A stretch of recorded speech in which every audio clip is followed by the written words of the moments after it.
Latham had recently purchased his new house and dedicated the summer to renovating it. The old house had been vacant for years, so there was plenty of work ahead. One day, while he was busy with renovations, Latham suddenly heard a strange noise. Over the next few days, the sound returned multiple times. Confused and intrigued, Latham began to formulate wild theories about its source. However, it wasn't until he broke open the ceiling that he finally discovered what was causing the mysterious noise. Latham stopped in his tracks when he heard the sound again. He was sure he hadn't been imagining it, but he had no idea what was making it. All he knew was that it was coming from somewhere inside the house. Gathering his courage, he searched carefully. He looked everywhere. He thought someone might be hiding, but after checking all the rooms, he found nothing.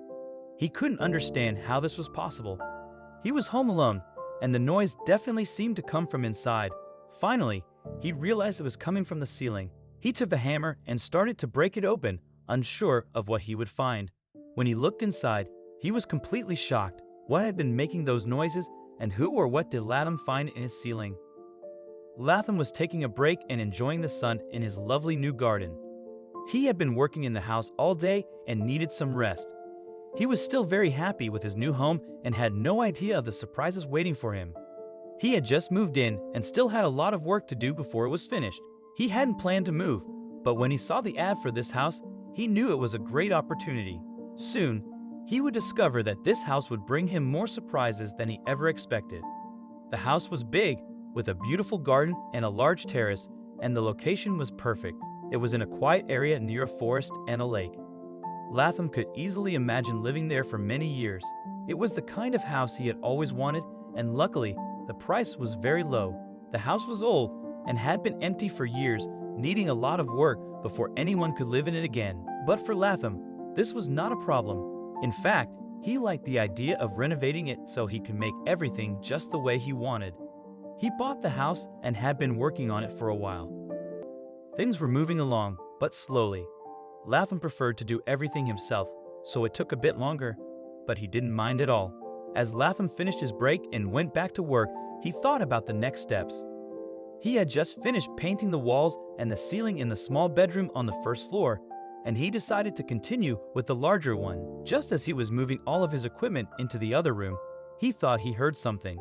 He froze for a moment and listened carefully, but the noise had already stopped. He thought he had probably just imagined it and went back to work. It was a beautiful day, and he really enjoyed working on his new home.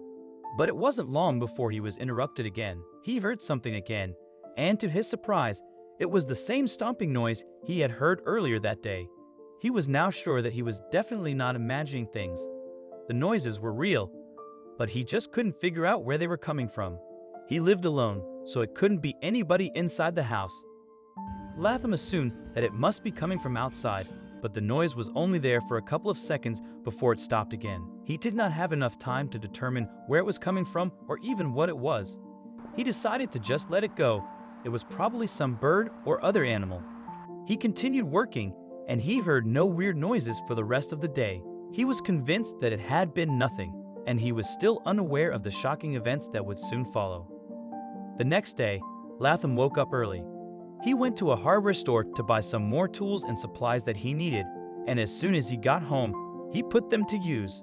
Hours passed, and he was focused on his work, lost in his thoughts, dreaming about what the house would look like once he was finally done with it.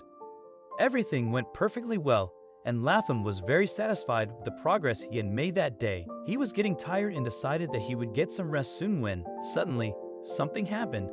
Latham couldn't believe it. Was he maybe going crazy after all? He heard the exact same noise again as he had yesterday. It sounded like it was coming from somewhere above him. He ran outside to take a look at the roof, but there was nobody there. He could only spot a small bird, and it was impossible that such a small animal had made that noise. As he went back inside the house, the noise was still there, on and off again. Sometimes it stopped, but then, after a couple of seconds of silence, it returned. As Latham listened carefully, he heard something else as well, a softer noise, not as loud as the stomping. This could not be real. Was he dreaming? It was definitely a nightmare. Latham strained his ears and did his best to focus on the other noise that could be heard underneath the stomping. After a while, his eyes widened with disbelief, and he turned pale. It sounded like someone was crying. This couldn't be happening. He was alone in this house, or was he? Latham felt a bit scared, but he mustered his courage and carefully searched every room in the house. He checked closets, looked under beds, and examined behind doors, but found nothing. The noise had stopped, yet he couldn't understand what had happened. His mind raced with frightening thoughts. Although he never believed in ghosts, he wondered if that was why no one wanted to buy the house and why it was so cheap. Latham began to think he had made a big mistake by moving there. Latham decided that he needed to clear his mind and went for a walk. Once he arrived back at the house, the noises were completely gone. He felt like he had woken up from a bad dream. What had he been thinking? Of course, ghosts didn't exist. There must be some logical explanation for all of this. As Latham thought about it, he came to the conclusion that he was probably just too tired from everything. He had been working very long days, from early in the morning to late in the evening, and he was feeling exhausted. That must be the reason why he had started imagining things. He decided to get a good night's sleep and take a day off. Yes, that would mean that he would fall behind on schedule, but it was a sacrifice he was willing to make. The long hours were taking a toll on him, and his health was important to him. Latham went to bed feeling confident that he had made the right decision, and he was looking forward to getting some real rest. The next day, he slept in later than he usually did, and he woke up feeling much better. It took all of his willpower not to pick up his tools, but he knew he needed to listen to his body. As he went about his day, he thought back to what had happened the evening before. Now it seemed funny to him, and he could even laugh about it. His friends would definitely cry laughing when he told them this, but he had no idea what was waiting for him. Latham thought he wouldn't hear those noises again, but while making a cup of coffee, he suddenly heard a loud stomp from upstairs. There was no doubt about it. This was real. His hand shook, and he almost dropped his mug. He didn't know what to think anymore, but he knew he had to find out if he was imagining things. He ran upstairs, and the stomping continued. He also heard cries and whispers. He felt like he was going crazy, but he was sure the noises were real. Then he realized the sounds were coming from the ceiling. He grabbed a hammer and started breaking a hole in the concrete, curious and scared about what he would find. As the ceiling crumbled and the hole got bigger, Latham heard a voice say, "We are finally free." It turned out to be neighborhood kids. They had used the house as a playground for years and were not happy that someone had bought it.